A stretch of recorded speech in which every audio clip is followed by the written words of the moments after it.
You're listening to Soap Dirt, the latest in television entertainment news.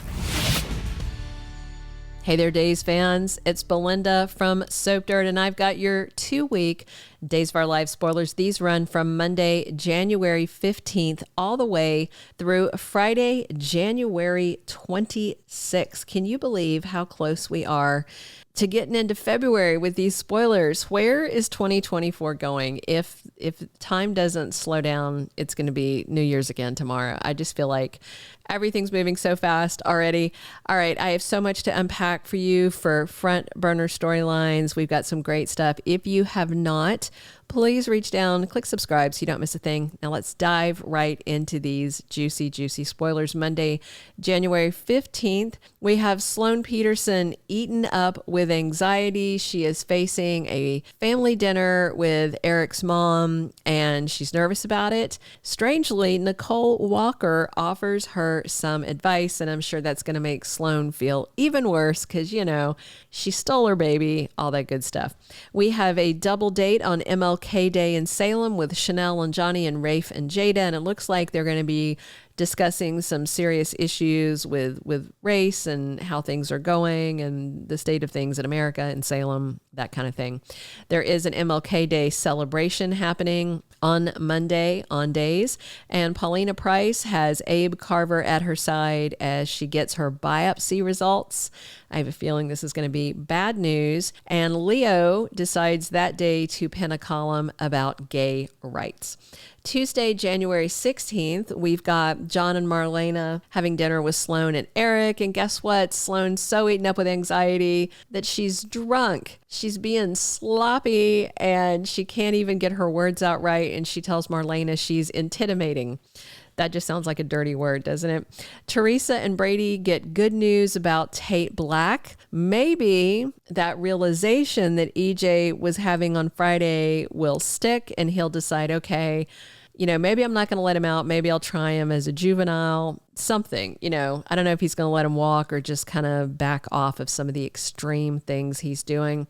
Harris raids the bistro, and Ava and Stefan are in a panic because if they get busted, that means Gabby and Tripp's lives are at risk. This is very bad. Alex Kidiakis tells Justin that he's sorry on Tuesday. Alex is just crossing the line. Justin raised him. Even if he thinks that that's not his biological father, that's still his dad. That's the man who raised him. And it makes my skin crawl every time he goes, Dad, and then goes, Justin, and corrects himself. Who does that? Who does that? Horrible behavior. I don't feel bad. I'm actually excited about seeing Alex's comeuppance because of how crappy he's been to everyone while he thought he was Victor's biological son.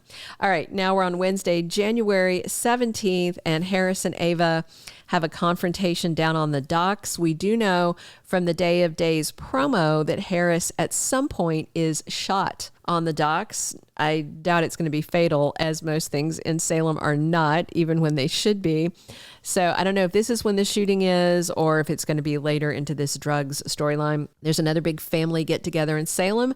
Patch and Kayla host Tripp and Wendy and Stephanie and Everett, which is big because Stephanie and Everett are getting closer by the day. And of course, he and Jada still have not run into each other, which is very interesting. Sarah is unpacking her boxes as she gets done moving into Xander Cook's place, but she's a little embarrassed because she has what she calls a Xander box and he can't wait to peek into it. And Stefan sends a message to Harris. That sounds ominous, right? Maybe he's the one who takes a shot at Harris, just trying to scare him off. We'll see. Thursday, January 18th, Johnny wants to put a ring on Chanel. He wants to get remarried, but she's like, okay, but you need to ask. She wants the down on one knee. She wants the whole thing. And it looks like he delivers exactly what she wants. Harris admits to Rafe that he has feelings for Ava Vitali, and Wendy and Tripp enjoy a romantic night together.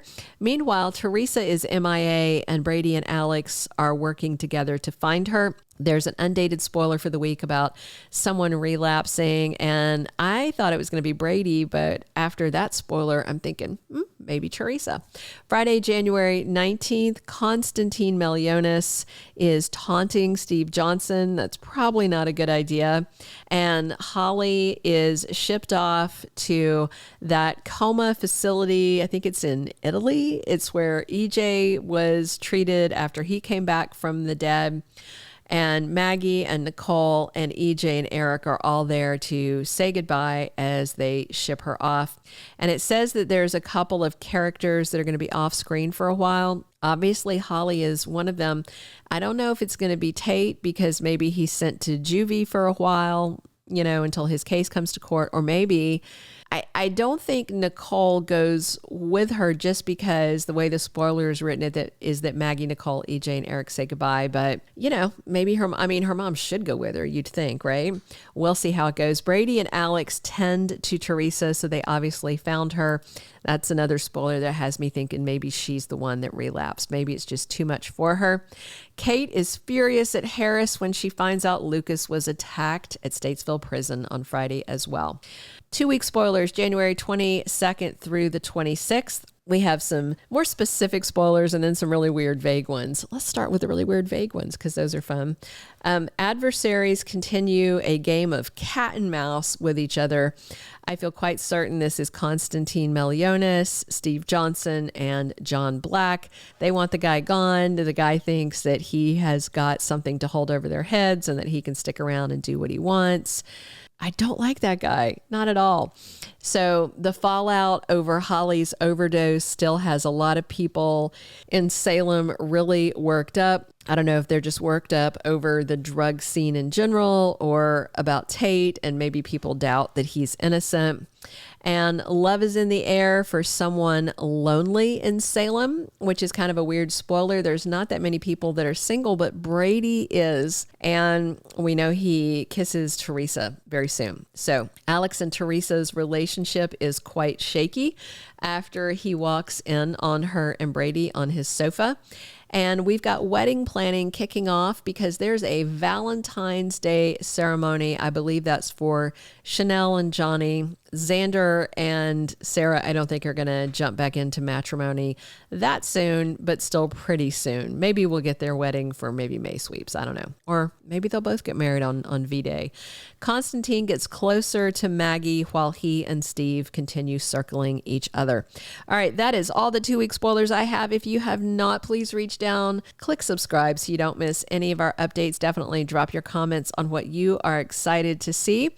And please come back every single day because we are here talking Days of Our Lives right here on our channel 7 days a week. And as always, it's Belinda from Soap Dirt. Thank you for being a loyal listener. Follow us wherever you get your podcast because you don't want to miss the next episode. Soap Dirt is on all the major podcast platforms, including Apple Podcast, Spotify, iHeartRadio, and more.